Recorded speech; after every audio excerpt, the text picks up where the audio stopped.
What's going on, everybody? Welcome to our very first Patreon exclusive episode where we are talking about movies that, we feel might not be something that would be super popular on the main feed, but or movies that kind of link up to movies that we have reviewed on the main channel or mentioned on the main feed.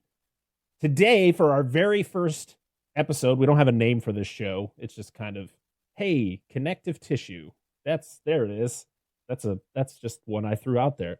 But today we are talking about a movie that we mentioned in one of our Alien episodes. Dan, I don't know if you remember what Alien episode you mentioned. I know you're the one who mentioned it. I can't remember which movie it was for. I think it was 3. It may have been Alien 3. I don't know. It was just fans of what correct us. Yes, please let us know which episode it was because I can't remember. But Dan mentioned this movie, Harbinger Down. We are aboard the Harbinger, somewhere in the Bering Sea. Behind me, a mystery. The contents of this ice chunk are frozen, no doubt caused by climate change. The wheels were attracted to it. Satellite, maybe? Put it in the hold and nobody touch it till we get into harbor. So any theories? I need to run some tests. There seems to be an organism on the ship. showing the DNA of more than one species. You contained it, right? I don't know.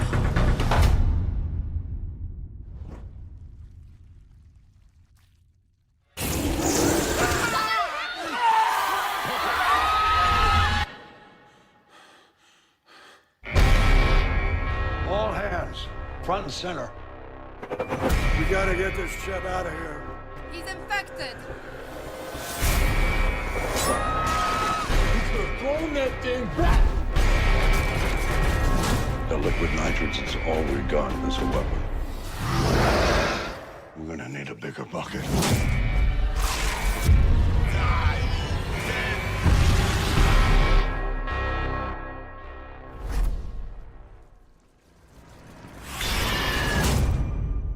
That came out in 14. 15. It was in the works for like 2 years. So it started in 2013, went and was released finally in 2015. We can thank IMDb for that because I pulled up on Lance Hendrickson's page and it came up like, and that spawned all of this. So thank you, Lance Hendrickson's career. Yeah. So the reason I think this came up was because we talked about at least from the Alien 3 episode all the way until the very end, we talked about Alec Gillis and Tom Woodruff, who are the head of ADI, and they did a lot of the practical effects for a lot of the Alien movies. And actually, Tom Woodruff Jr. played a xenomorph and played a predator in the Alien versus Predator movies, and they've just been involved with that franchise. Well, this was the one movie that Alec Gillis directed in his career. He directed a bunch of shorts, but this was like the only full-length film he had ever directed. He wrote this movie. He had Tom Woodruff Jr., of course, helped him out with it, produced it, helped him with the effects. This was kind of the reason this movie exists is because of The Thing 2011. They were tasked on making the practical effects for The Thing 2011, and unfortunately, the studio didn't like the way the practical effects looked, so of course CGI got plastered all over that movie, and this was kind of Alec Gillis was like, hey, let's do a Kickstarter. Let's try to get some money to make the movie and use, the effects that we should have been able to use for The Thing. And this is what we got. This is a fully Kickstarted movie. I don't know if any movies since then have raised more money, but this is the highest. This is a movie that has made the most money on Kickstarter, to fund it. I think it was like $380,000. And Chunk of change. Alec Gillis and Tom Woodruff Jr. actually had to pay for the effects themselves out of pocket. Like this, they did none of that budget went to the effects. That was all on their dime. And the fact that they got Lance Hendrickson, who, may not have been he's always been an icon in, cinema, and mostly in horror. But he definitely was probably not as expensive as most people probably would think. Especially at this time. Yeah. And the crazy thing is which I did not know after I watched this movie twice. I watched it just watching the movie, and then I watched it again to take notes. And I didn't realize that one of the guys in this movie is the son of Stan Winston. Which one? The guy that we're going to say is the worst fucking person in this movie. Oh, that dude. Okay. That guy, Yeah, yes. That is guy. Matt Winston, the son, and now I believe he is like the head of Stan Winston Studios since his father's passing. Yeah, I was like, I recognize this guy from things, and I know he was primarily an actor, but now I know he's very much involved in his father's company. He just looked familiar, but I literally looked at his IMDb. I was like, I don't know any of the things that he was in. But yeah, this is interesting. There is zero CGI in this movie. It is all practical effects or miniatures or stop motion, which beautiful. You can say what you want about how good this movie is, and we're going to talk about our thoughts on the movie. You can say what you want about how good it is. The fact that it is 100% practical effects, awesome. That just blows my mind, especially for how little they had for a budget. But let's talk about our thoughts on the movie before we jump into a quick plot. We're going to try to make this episode under an hour, which is very hard for us, but this is a Patreon exclusive episode. We don't want this to be a full-on episode like we do normally. So, let's get to our thoughts on this. So we're going to start over with you guys. Dan, we're going to start with you since you were the one who mentioned this movie on whatever episode it was. Tell us what you thought. Okay. So okay. It's been a few weeks since we watched this, so I'm gonna do my best to recollect. As you guys all know, it's one of not the best memory. I thought, as far as I'm gonna say, this movie to me is like somebody attempting to recreate The Thing on a much smaller budget. That's literally what this movie is. Plus, throw in The Deadliest Catch for some reason. But they had to have a reason to be there. That's fine, right? Yeah. It's totally fine. I get that. I think there are some pretty good effect shots in it. I'm not going to knock it too much because even if you have a great practical effects team, they're still limited by their budget. They can only do so much. Mm-hmm. I'm surprised to hear there's no CG in this film because there's a few shots that look like that might be CG, but I guess it's probably just to do with either filming speed or some kind of green screen manipulation or something like that. They had to use it to they used maybe I stretch the truth. They did have to use CGI to enhance certain scenes. Yeah. And of course you got to use it to erase, when you're using stop motion or doing stop motion or any of those type of practicals, there's always there's wires or stuff that they need to erase.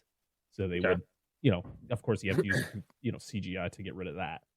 You don't have to, but if you suck, you don't. I'm just kidding. No, if you suck, you can do it. Sorry, let me shit on it. There's stop motion existed for a long time before CGI. And there were movies that made it look great without the use of CGI. That's what I was saying. Yeah. It's not an easy thing. I'll just say that. That being said, there's a few shots that I think most of the practical's pretty decent in this film.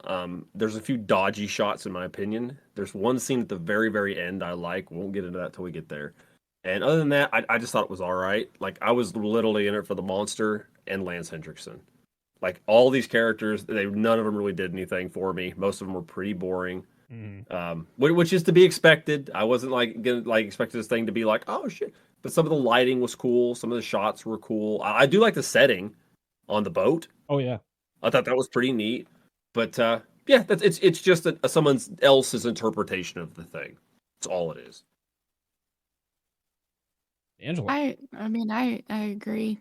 The practical effects made it better, but it was still just a movie. Yeah. It was all right. I mean, it wasn't anything, great. It did enhance my fear of open water. though. So I'm like, oh shit, I'm gonna get stuck on a boat. That irrational fear, I'm gonna get stuck on a boat in the middle of the ocean, and I'm gonna get attacked by a monster. But yeah, I mean, it was all right. This is what I said when I talked about that. I don't know if that video is going to be out for people to watch. I guess it probably would be. We talked about blanked the Angry Red Planet. Lance Hendrickson's like one of those actors that he just goes in and does a good job. Yeah. But there's just some people in like lower budget movies that just literally couldn't act their way out of a paper bag. Yeah, that's most of this cast. Yeah, unfortunately. Yeah. But it's like, again, this definitely not a movie I went in with like, this is going to be great. I'm just like, all right, well, it's going to be a monster movie. Why not? So, I mean, it was compared. The poster looks cool. I mean, a lot of it's negative. It definitely didn't get a very good outlook from reviewers. It only has like a 3.8 or something, or a 4 on IMDb or something like that. A lot of people call it like it looks like a sci-fi movie, and to be honest, I couldn't agree more. It definitely has that feel, other than the fact that like the practical effects are awesome, even if I'm not a big fan of the design of the creature. I will a counterpoint to what you just said. This being from 2015, I have seen sci-fi films from this era, and the practical effects are of course way better than anything on sci-fi. And I thought the cinematography was better than anything you get on sci-fi. I've watched those fucking movies, all right? Yeah. Oh, I mean, I definitely think it doesn't look bad. This movie actually looks pretty good. It's just the dialogue is atrocious. It's bad. Holy crap. Some people just it's literally like they're reading from there's a screen off somewhere that they're just looking at, like, what's my line again? Oh, yes. It's like, wow. Yes. Like there was one person I noticed kept saying a line, and then they would pause and then say, I was like, are you reading off screen? Yeah. Off screen. Good dude. I get it. Whatever. It is what it is. So. Yeah, absolutely. I mean, like I said, I watched it twice. It doesn't mean I liked it. I thought it was fine. I literally, I knew what I was going into the second watch. I was very much impressed with how good the practical looked, and how like you said, like some of it looked like it was CG, but I just think just the way that they shot. I know there was a bunch of like, anytime you see like those tentacles shoot out, it was shot in reverse to make it. That's why it has that really janky motion. Well, that doesn't normally bother the main perpetrator. Okay, is I don't know the guy's name. I'm just gonna talk about it. It's when the dude's in the cage on the top of the ship. I can't think of his name. They're about to and all the tentacles come on my back. I was like, okay, that looks weird. Doc, when he's just like, that's in the cage. There's a few scenes like that. I'm just like, but again, I did not realize how restricted their budget was on this film, so it kind of makes sense. It is. I think for what they had, they did a lot better than a lot of other movies would have been with the same budget. Absolutely. I mean, listen, this movie's on Tubi right now, so give it a watch if you want. Yep. I think it's definitely worth a watch if you're a fan of The Thing or Alien, because that was kind of the whole idea behind making this movie, was kind of bringing those two movies together and creating something. Even though like I feel like this is definitely just a Thing ripoff. Yeah, because there's actually lines that they just stole from The Thing. Yep, just put in this movie, and it's just like, okay. I mean, I guess maybe it's because they were salty about what happened with the Thing prequel. Maybe that was why, but it's like, well, then steal shit from that movie, not from this one. Not from the good one. Yeah, right? I'm just But I mean, or it's just they were just paying homage to a great sci-fi, horror movie that, because that's what The Thing is. It's great. I felt this movie felt more like, not counting the writing, just the general film overall. It felt more like an homage than it did like a ripoff. Yeah. Because you could tell that there's like scenes like we talked about the practicals and stuff like that, and Lance Hendrickson. That like to me it felt like they actually gave a shit. But like blatant ripoff, they wouldn't fucking care. They're like, who cares? Just take whatever we can from it. All right, well let's dive into this plot. All right, so this movie opens up June 1982. It actually takes place on June 25th, 1982, which is the release date of The Thing. I knew there was something significant about that date. There's a lot it's too specific. A lot of Thing references in this movie, as I just stated. Mm-hmm. You get some, it's literally a ship coming back down to Earth.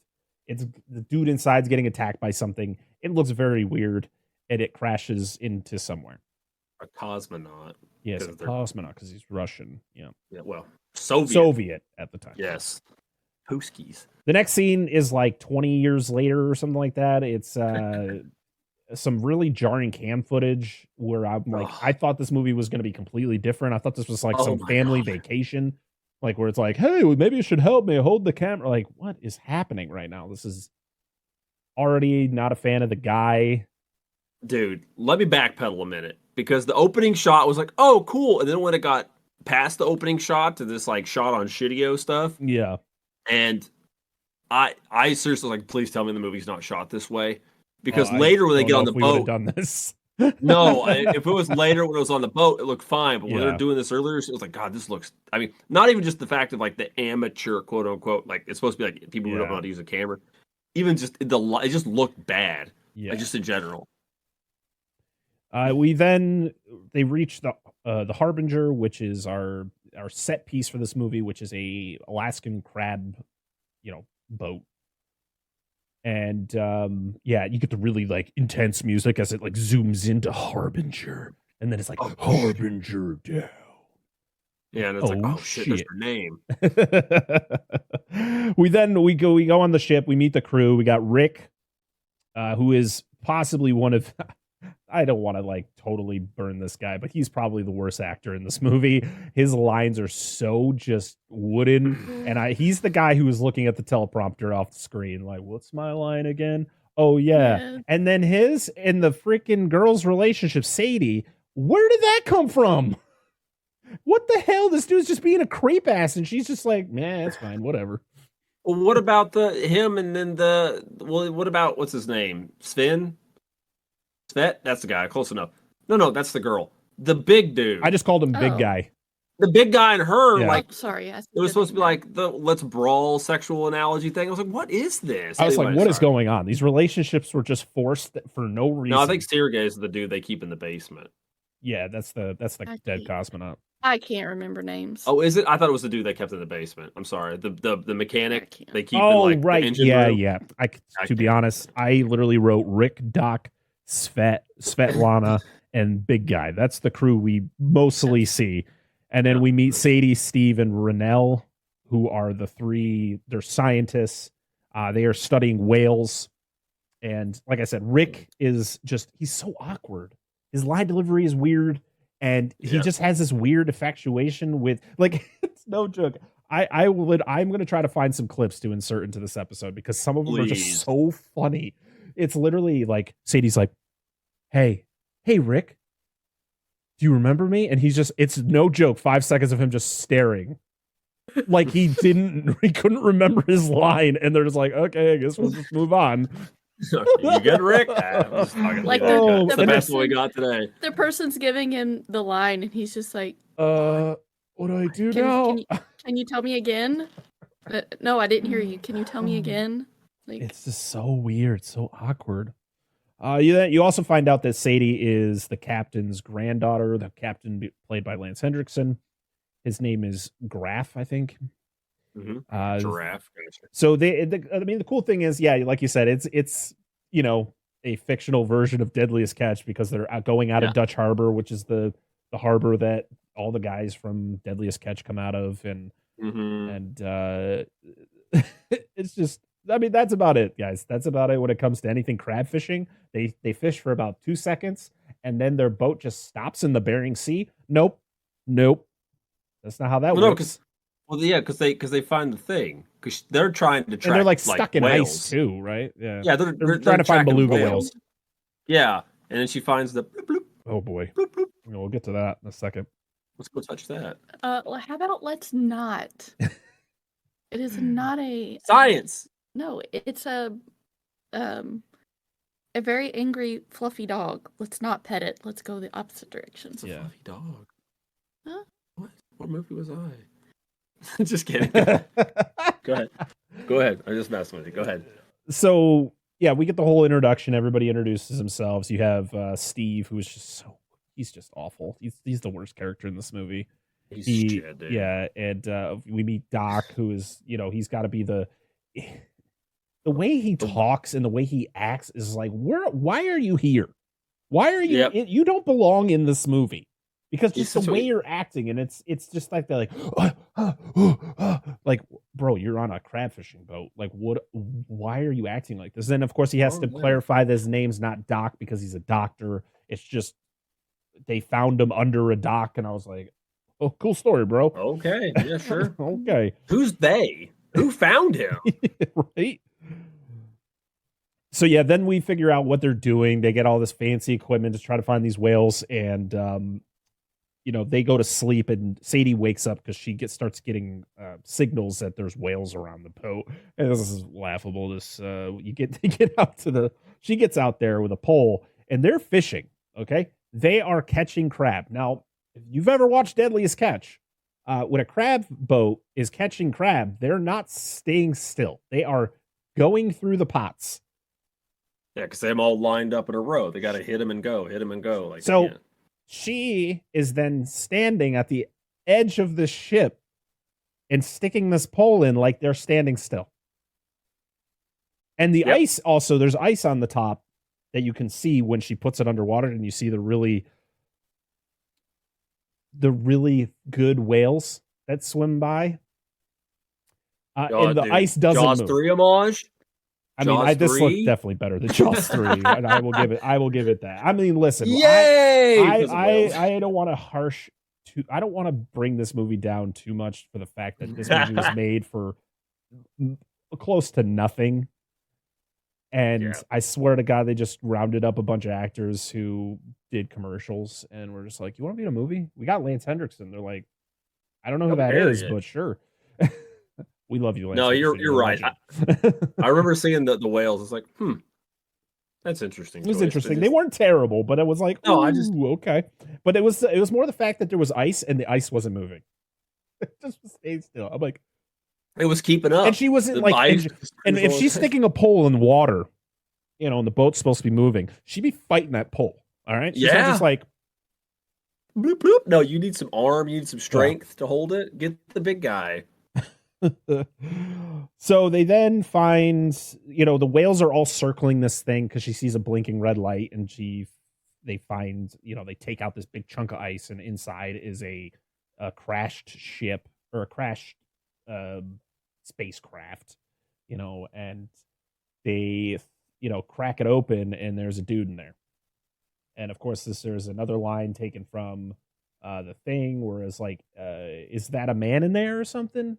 Also, when Sadie goes on deck, the container that she has her gear in, the case, it says LV426 on it. Always got to squeeze that in. Yep. That ain't even it. That's not it. Yep, different movie, but that's fair. So they figure out it's a Soviet craft. Why don't they just open on the craft? It's just, I've named this device Kurt Russell. Like, it's just like, just be that blunt, please. Oh, man, that would have been great.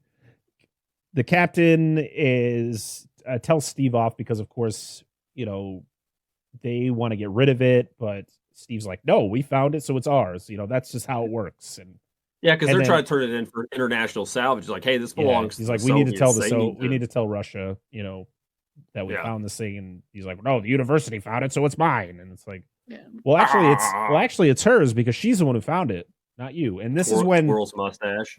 Steve legit turns into just possibly one of the worst villains of the movie at this point, because he just turns into the biggest asshole. I'm like, what the fuck is happening? You are a scientist, bro. What is going on?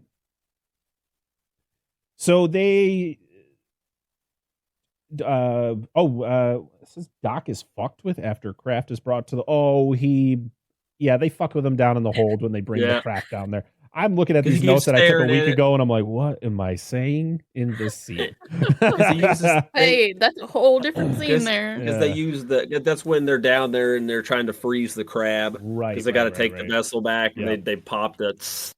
Right. Which I don't think crab boats freeze or catch like that. No, they throw them in. They throw them in giant tanks. Yeah, like they're alive.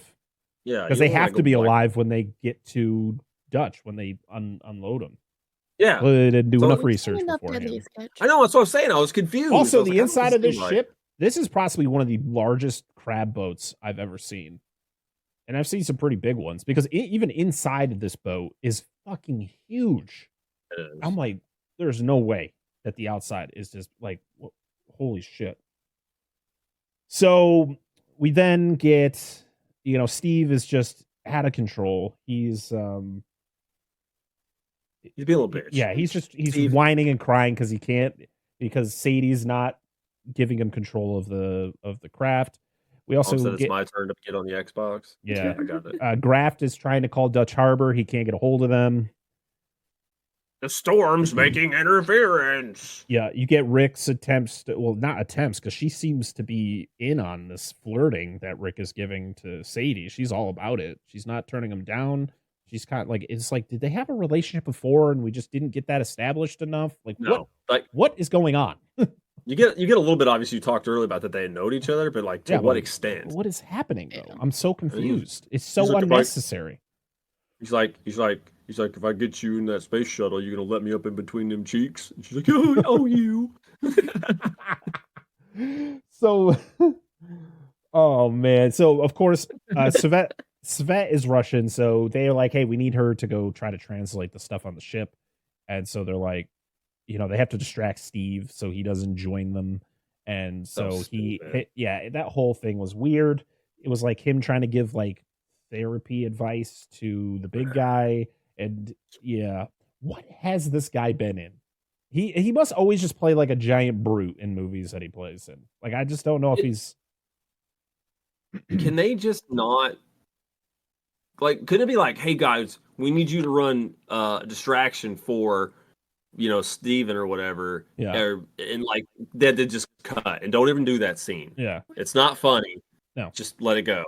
He was in Agents of S.H.I.E.L.D. Mm-hmm. Yeah. Jocko? Yeah, I can't. I mean, I haven't seen that show in so long. Oh. He's in Training Day. Jesus. That movie's that movie's from like 2001. No, this is a series. I'm sorry. Yeah. Oh, the show with Bill Paxton. Series. Yep, 2017. Yeah, that's I think he was doing that show when he died. Sad. So yeah, they find out it's a moonlander. It's a Russian moonlander, a Soviet moonlander. Mm-hmm. And Steve continues to suck because he figures out that they're just fucking with him with the whole therapy thing. Yeah. We then have Sadie taking the body out and doing an autopsy. I'm like, you are a whale researcher. What are you doing? Yep. I'm so confused. What are you? Who are you? Do people not understand? Okay, so this is a trope. I guess it probably still happens. This is a trope of 50s movies. It's like, you are a scientist, ergo you know everything about everything that's ever happened. Yeah. Like, no, scientists are generally very specialized, usually, not always, in their field. Like, a whale researcher is talking like, haha, I know human anatomy, let's cut this fucker open. Yeah. And then we get our name drop, which kind of sounds like what the creature is going to be, but then it's fucking not. Because Svet translates the thing to water bear. Tardigrade. Yeah. I was like, oh, cool, killer tardigrade. No. Like, I know it's like they have something to do with it, but it's not what it is. Yeah, it was just weird. And of course, this is how everything starts, is her dumbass doing an autopsy on a dead body. What are you doing? Touching. Scientific procedure. Touching. We then get the weird moment where the big guy is drunkenly flirting with Svet. They wrestle, and she like runs away because it was so weird. Where like she's laying on her back and he's like brushing her face, and she's got like a giant scar, and she's like, "Get off me!" And she like runs away. I'm like, what is happening right now? Why is this in this movie? Oh my God. Literally, this movie's only an hour and 22 minutes. This is why these scenes are in here, to make it long enough. Yep. And even though this movie wasn't even in theaters. Sadie and Rick, they talk about the find, about the water bears and all that stuff and what it can do. And, it can, like, manipulate cells and it could literally become us. It's a whole thing. It's pretty much like the Thing. It's the Thing with more explanation that you don't need. Yeah. You get the whole thing with Svet where she says, like, she can see Alaska from her house because she's Russian. That's a thing, like, I guess Sarah Palin said during her when she was running for vice president. Sadie discovers it's the water bear. We already talked about that. Steve touches shit and records stuff. He goes down to the ship and just starts touching things without gloves on. No. Oh, he does that typical thing where they touch something and they're just like, oh no. Oh, how do I get this off my hand? Don't touch it, you stupid fuck. Yep. It's that simple. Something you don't know what it is nor what it's been exposed to. Let's just go in there with our fucking bare hands. It's so baffling just how dumb these characters are, man. Like I said, the effects, great to see. But the script is just a mess. The script is a mess. The dialogue is just garbage. I don't even know what noises I was just making, but it was bad. And then you also see, like, as he's touching shit, you can see the chest of the guy moving. You're like, oh, what's gonna happen there? Nothing. So we got a pulse. Is this the drinking game? Was that between Svet and the big guy? Yeah. That was before the fight, but you've already covered all that shit. It's not important. Oh, wow. Clearly, I just want to rush through this thing. No, that's fine. So the mechanic, who we've seen once the whole time, he gets attacked, and we literally see his head explode. And I was like, well, that was a cool effect. Yeah, because the thing like cool. Shoots out from underneath like the prop shaft, like the drive shaft, like pulls them under. Yeah. Thought it was really cool. It literally looked like just like a blob. Steve threatens Sadie and Graf, and Sadie's just like, yeah, you can have it. I don't care. Like, stop being such a dick. I love this is another thing I love. You can tell this is a low budget film. The university won't stand for this. There's no name given. It's just the university. Yeah. Like, I know people will fuck your shit up. Like, our lawyers have lawyers. I was like, what? I've been like, dude, we're in international waters. I'll throw your fucking ass off this boat. I'll just tell everybody you slipped. I don't think anybody's going to disagree with the captain. But also, I guarantee that would have happened on that boat. If he's like, big guy, throw him overboard and tell everybody he slipped and we lost him. Yeah, I guarantee it. Also, during this altercation, he calls Sadie honey, and I was like, oh god, please, why? Dude, you can be listen. I mean, I don't condone him being an asshole, but like, you really got to say things like that, you stupid. Oh my god, this guy sucks. So the spaceman is gone. He's just gone. Steve continues to suck. Rick just keeps on delivering some of the worst lines of the movie. I'm like, Rick, just sit down, bro. You're just tiring yourself out with all of your just really wooden line deliveries. No Go offense. with the big guy and have some drinks, please. Yeah, and that's probably why didn't we get more of him? I liked the big guy. But there's like, he's a big guy, so he's just going to be that brute dude. And I was like, why does that have to be the thing? He could be a classy sophisticate. Exactly. Why can't we have he that? Could be a smart. I mean, he probably is a smart guy. That's probably why the fucking astronaut left, or cosmonaut. He's like, fuck, I'm out, dude. This movie ain't for me, bro. Oh man. We then see after Steve like storms off or something happens. I can't remember what it was, but Steve just leaves. He like runs runs outside. Yeah. And Sadie goes after him to talk to him, and he's got his shirt off. He's like running around. He's like beet red. She comes in, grabs everybody else. It's got a savage case of pink belly. Or Pop Pop. I don't like that she calls him Pop Pop. I'm like, you're like a 30-year-old woman. Do you still call it? I mean, whatever. It's weird. This is what I said. It's a Southern thing, I swear. Pop Pop. I don't know of anybody down here that calls. No. I meant the nicknames for your grandparents. Oh, I mean, my kids have nicknames for their grandparents, but Pop Pop seems like somebody who's just trying to say Papa or something, and it's just that's how it comes out. But like the way that she says it, it's just weird. It's just very weird. And she's like, Pop, something's wrong with Steve. So they go Hot outside. So they go outside, and he's all burning up. He's screaming, running around.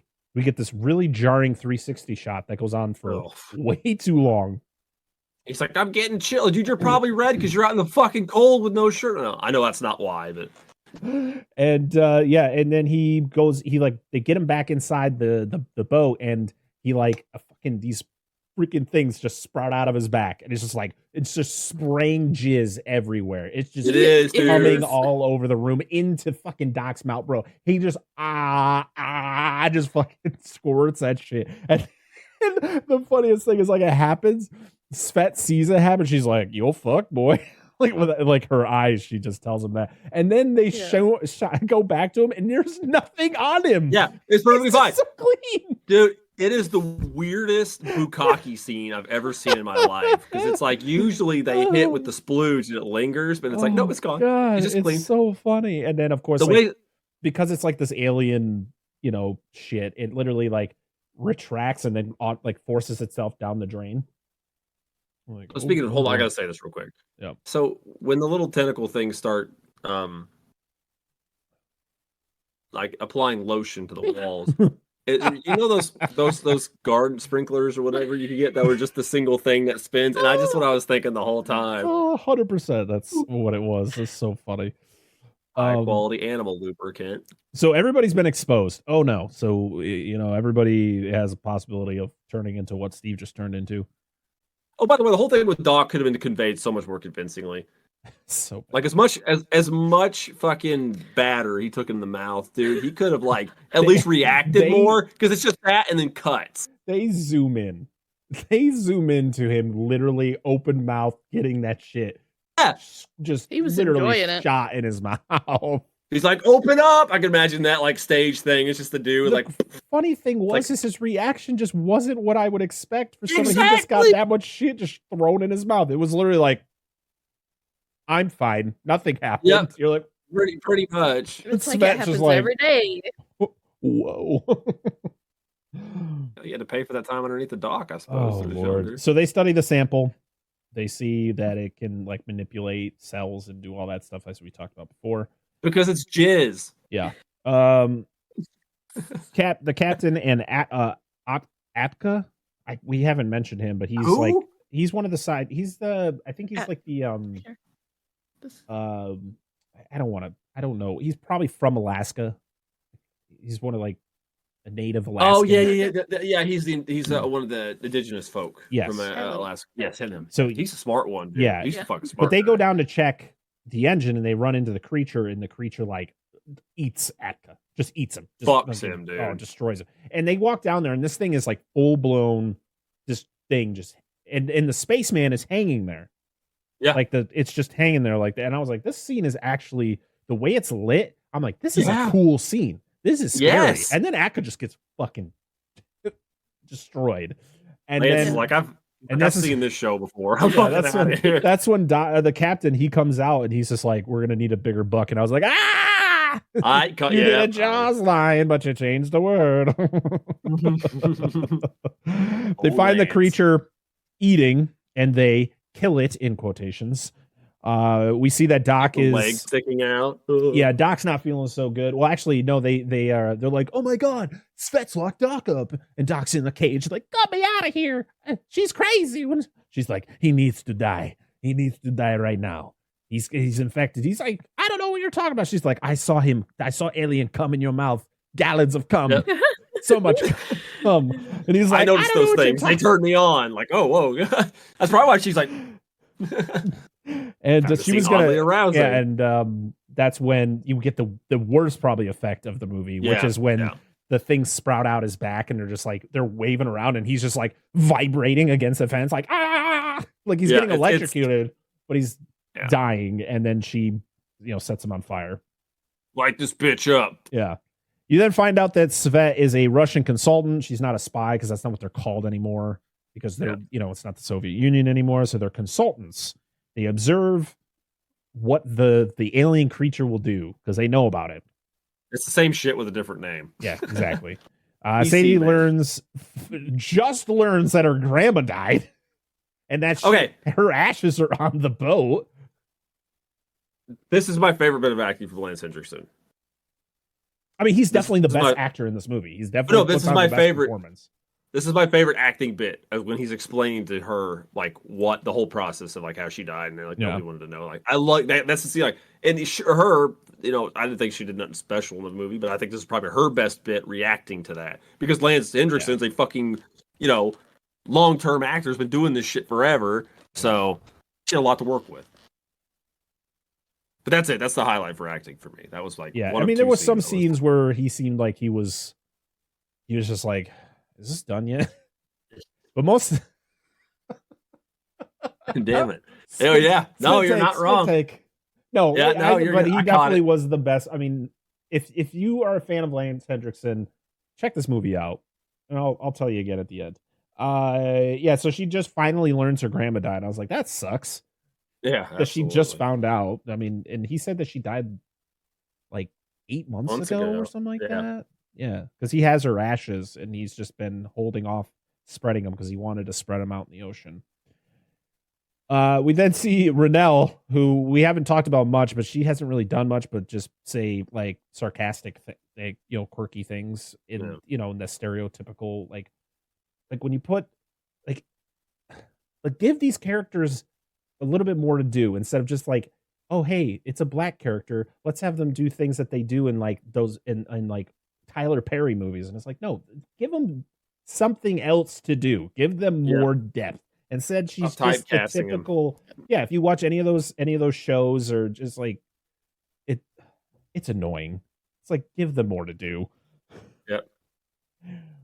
So she gets sucked into a pipe.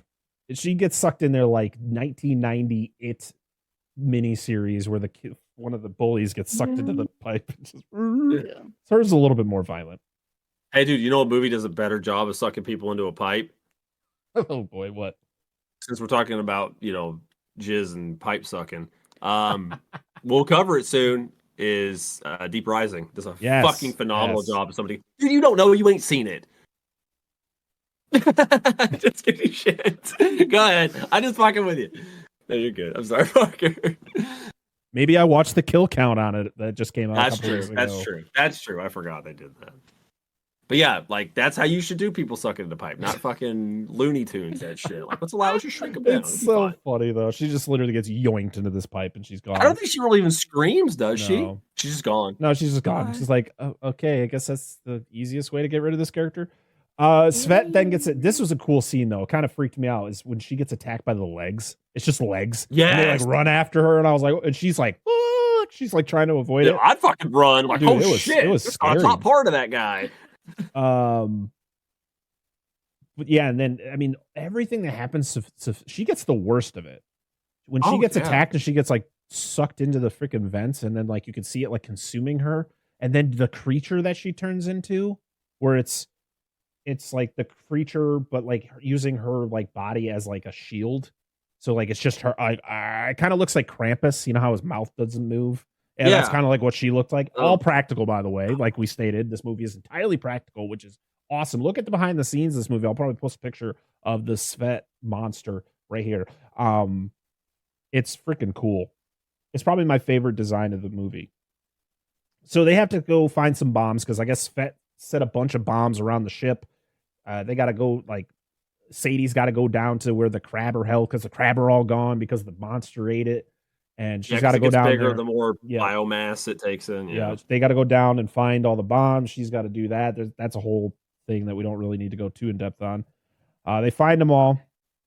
And then just randomly, the captain gets infected. Just out of nowhere, they like walk around a corner and he just looks at them and you can see like he's got the shit on his face. I'm like, that was anticlimactic there. Didn't something happen like nearby? He just but it was like it was very quick and you didn't really get to see him get attacked. It looks like some kind of some kind of barbecue sauce. Yeah, like sweet and sour sauce. Of like course, baked pepper in it. Yeah, take that, Lance Henderson. A poor guy. He smelled delicious. This is not worth his paycheck. So they, he goes up. He finally gets his wife's ashes. He knows he's going to die, so he's going to spread them. You get the whole moment outside where he dumps him over the side, and then he throws the urn over the side too. I'm like, come on, man, you can leave that on the ship. You gotta throw this. You don't have to litter. We already found out that what's her name put bombs all over, right? Yeah, we just talked about that. How Sadie's got to like go into like the crab tank to sorry, get some of them. Yeah. In my defense, the reason I did not hear that because I was looking up is we were talking about Svet and how she looked. She reminds me of I was trying to think of the character. If anybody's played Resident Evil Code Veronica, Alexa Ashcroft. So if you ever played that game, it's the final boss from that game. That's what she reminded me of. That whole like kind of fused thing. Yeah. Anyway, sorry. Carry on. So we didn't mention earlier, but the drive shaft got fucked up. So Big G goes down and straightens it out, and then he gets attacked by he's the one who gets attacked by the Svet monster. Yeah, the monster with the Svet. It was, I said, it's the coolest design. I like it. They set off the bomb to destroy the creature, but also she takes control of the boat to then crash it, and then she jumps off, and then it crashes, and I guess it kills the monster. And I was like, oh, okay. Well, actually, that was gonna say my other favorite practical shot is when like the giant monster comes out of the boat because it's all done with miniatures. Oh no, it's and, like, really cool. It's really cool neat. looking as it's like as the ship is just going by as she right after she jumps off. You see it like emerging and waving around like, "Hey, I'm here." Bye, Bukaki Jones. I'm a big scary monster. His and Bukaki Jones. Yeah, and everyone's dead because Rick gets yoinked. He gets, he gets eaten, and the boat crashes, killing the monster. At least you think. And then she's got a radio, and they're like, "Oh, how many survivors?" She says, "All souls lost except one." I was like, "Well, that doesn't mean all souls lost, stupid." I just wanted to be that guy. But no, she says okay. all souls lost except one. Harbinger down. I went, that's the name of the movie. We got it. Yeah, at the very That's the end. last line of the movie, by the way. And that is Harbinger Down, directed by Alec Gillis. I got a question. Do you think there's at any point in this movie where what the fuck happened to Rick? He got yoinked. She was going up to take control of the boat because she had to go up the stairs. She had to like pilot the boat, and then she couldn't go back down the stairs, so she had to go out the window. That's right. Because Rick was going to be behind her, and he got grabbed and then just died off screen. You didn't get to see him die. Well, I was gonna say, it's like, you think any time during this where like all these people are getting lubricated, that like she ever thought to herself, like, man, I wish Rick would really just marinate me once. Oh my God. Because just at any point in this movie, I mean, it would make as much sense as their relationship. I know, right? That they had, but I don't know if they had because this movie doesn't tell you anything. This feels rushed. Why don't you take all this other dumb shit and like do some like building? If you want to have some characters, build some of them. But get Rick, cast somebody else. We might sound like we hate this movie, and I don't hate this movie. I think this movie had good elements, and the main, I think the great thing about this movie was the showcase of how good Alec Gillis and Tom Woodruff Jr. are at practical effects. They are fucking geniuses. Like, they're really good at their craft. And this movie definitely displays that because of the fact that literally everything is some sort of practical effect. The downfall is that Alec Gillis also wrote this, and I don't know how it just shows that he's not the greatest writer because the like I said, the script is just a mess. And I understand that the budget is tiny. This is a tiny budget. 2023. I mean, this movie was made for the same budget that Halloween was made for in 1978. Big difference. Like $300,000 in movie making money now is like $2,000 compared to what $300,000 was for a movie back in 1978. So, yes, the budget is tiny. You can't bring on huge famous actors because you'd have to pay them. So you have to bring in, who they brought in. And so as hard as we were on these people, it's just, feel like it could have been better. some just really wooden performances. Lance Hendrickson was half there, half not there. And to be honest, as much as I hate the character, I think the guy who played Steve, Winston there, I think he was probably the best actor of them all. I think also the actress who played Svet was pretty good too. I thought her line delivery was pretty good. So we're not counting Lance Hendrickson. Yeah, I mean, like we said, the actor who played Doc, he was just too much. Then you just had some characters that were kind of pointless to the whole thing, and it sucked because they gave him like stereotypical like, "Hey, do this type of performance." I'm like, why? Just body count, dude. That's it. Also, this movie came out in 2015, not 2023, so it doesn't matter. It doesn't matter though. The budget was still tiny. But listen, if you want to see really cool monster effects, like I said, this movie is only an hour and 22 minutes. You will breeze through this movie. It is not a slog of a movie. This has a lot going on. It's just don't expect it to be anything special because it's not. Yeah. If somebody's gonna come up and ask you, like, dude, I want to watch a movie around these guidelines, well, then just watch John Carpenter's 1982 masterpiece. You know, like, I want to watch something that's like that, similar to that, but different. To go watch the 1951 Thing from Another World, which was the original version based on the Who Goes There novel or short story from the early 1900s. At least that has James Arness. It's still a blood-sucking vegetable man from outer space. And not same thing as John Carpenter's version. It's not that close to the original novel, but at least it's good. It's entertaining. And like, again, this had parts that were enjoyable, like we talked about. Yeah. It's just, I don't know if it's just I have more I don't know, man. I have more forgiveness for older films that do this kind of stuff, but it's just like newer movies sometimes they just don't seem like there's as much heart in them. Yeah. I don't know, maybe that's just me. I don't know. But no discredit to the people that made this. They made the movie, they did it. Yeah. Hopefully they had a good time. Yeah. It's not terrible. It's a watchable movie. Yeah, so. I mean, definitely like I've said already a bunch of times. Just check it out for the practical effects that they did. Yep. It looks really cool. But yeah, I mean, it was cool to finally talk about this movie. We talked about this movie months ago when we were going through the Alien franchise, and we've been talking about doing this as a Patreon exclusive. So hopefully all of you amazing patrons will enjoy this episode. Yep. And let us know what you would like us to do for our next Patreon exclusive episode. Because to be honest, going through like Tubi movies, this might be a little fun because it's a lot of movies like this, and who knows how fun they'd be to talk about. And yeah, we got other ideas in the works. We got some fun ideas for Patreon exclusive episodes coming up, so stay tuned for that. I'm going to tell you guys now because we are doing 100%. We don't know exactly when, but we are going to be recording our commentary track for Jurassic Park for its 30th anniversary, which we will be releasing exclusively on Patreon on the exact day of the anniversary. So on Jurassic Park's 30th anniversary, you guys will have a commentary track from us, which is going to be great. So anybody who is subscribed right now, anyone listening to this, you are subscribed to our $5 tier, you're going to have access to this episode, future episodes like this, and we're going to be doing some commentary tracks. We might do some watch-alongs.